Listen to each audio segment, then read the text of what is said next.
আজ পাল্টাপাল্টি কর্মসূচির ঘোষণা দিয়েছে বৈষম্য বিরোধী ছাত্র আন্দোলন ও ছাত্রলীগ।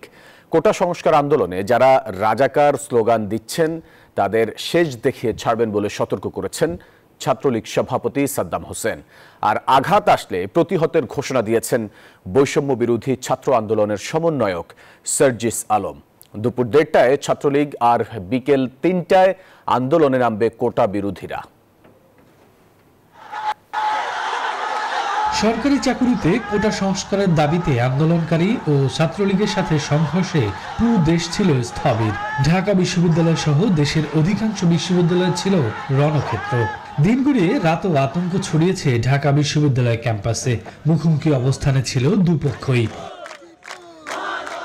এরই মধ্যে আবারও দুপক্ষের পাল্টাপাল্টি কর্মসূচি ও তাদের হুঁশিয়ারিতে আতঙ্ক ছড়াচ্ছে।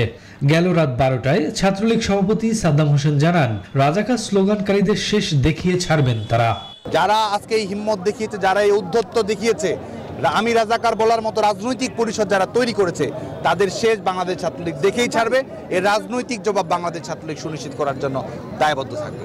অন্যদিকে রাত 3টায় বৈষম্য বিরোধী ছাত্র আন্দোলনের সমন্বয়ক সার্জিস আলম জানান, তারাও প্রস্তুত আক্রমণ করা হলে জবাব দেবেন।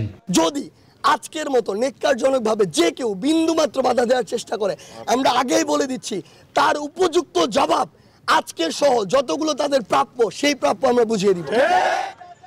এমন উত্তেজনায় রাতভর ঢাবি ক্যাম্পাস ছিল সরগরম, আইন শৃঙ্খলা বাহিনীও ছিল সজাগ।